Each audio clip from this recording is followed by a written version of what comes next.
مولانا ابوالکلام آزاد نے اپنی کتاب انڈیا وینس فریڈم لکھی تو اس کو کس کے نام اس کا ڈیڈیکیشن انتخاب کیا؟ کون بتائے گا؟ Jawahar Lal, to Jawahar Lal friend and comrade. اور ان کی کتاب ڈسکوری آف انڈیا پڑھیے پنڈت جواہر لال نہرو کی، اس کے پریفیس اور مقدمے میں لکھا ہے کہ مولانا ابوالکلام آزاد کی معلومات نے ہمیں روشنی میں لا کر کے کھڑا کر دیا. وہ یہ کیوں لکھا اس کو؟ کیونکہ بہت سے لوگ یہ کہتے تھے کہ یہ پنڈت جی کی لکھی ہوئی کتاب نہیں ہے، ایسی معلومات یہ مولانا ابوالکلام آزاد ہی دے سکتے تھے. میرے بھائیوں،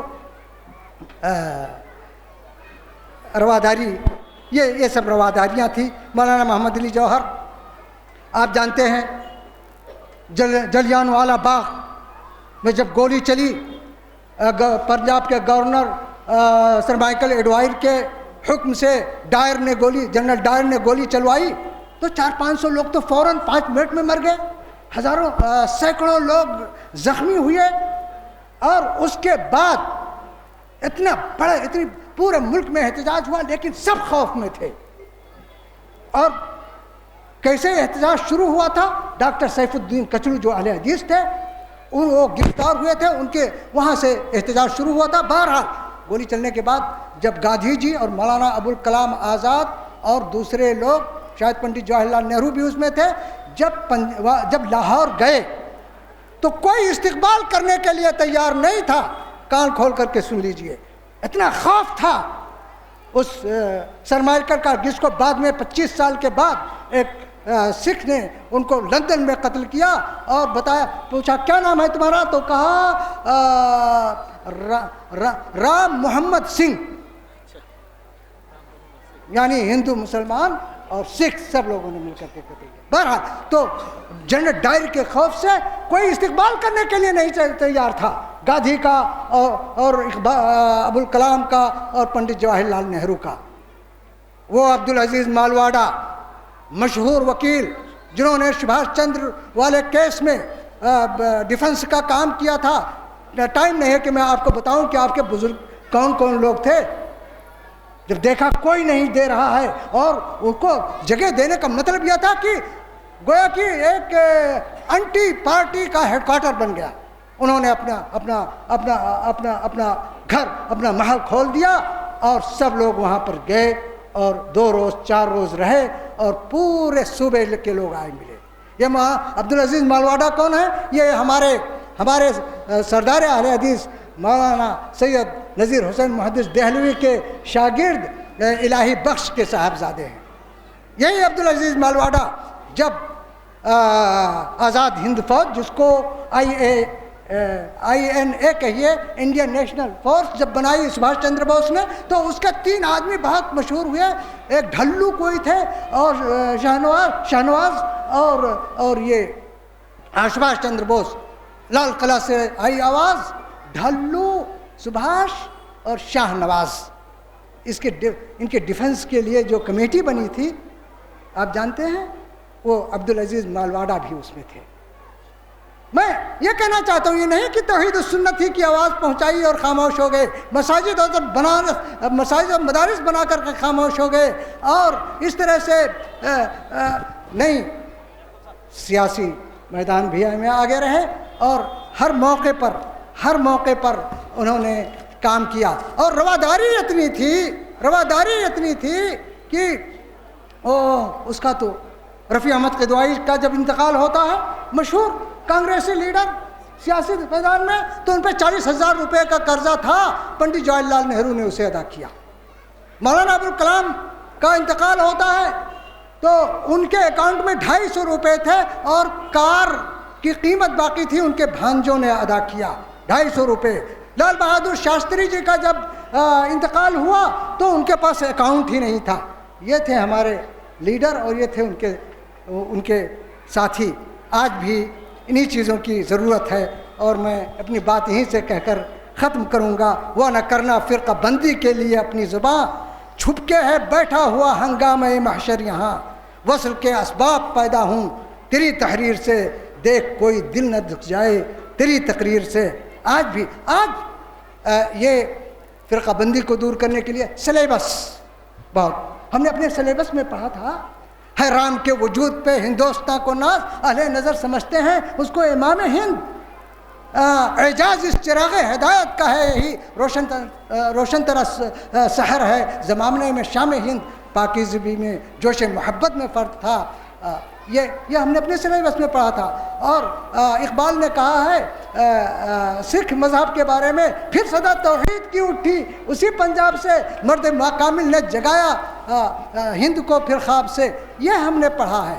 اور آج بھی انہی ایسے ہی سلیبس کی ضرورت ہے، کیوں ہم مسلمان ہیں، ہمارا پڑوسی غیر مسلم ہے، سب کے ساتھ اچھا برتاؤ کرنا ہے، آپ کو دعوت دینے کا مکمل حق ہے، اور اخلاق کو بیچنے کا یا ظلم زبردستی کرنے کا یا دہشت گردی کا میں یہ اعلان کر دینا چاہتا ہوں اس اسٹیج سے کہ کوئی جوان، نوجوان، بڈھا اگر اس کے دل میں کتاب و سنت کے اصولوں کے خلاف دہشت گردی کا ایک ذرہ بھی اس کے جذبے میں ہے تو وہ ہمارے جماعت کا فرد نہیں ہو سکتا، کیونکہ اسلام یہ امن و آشتی کا پیغام ہے۔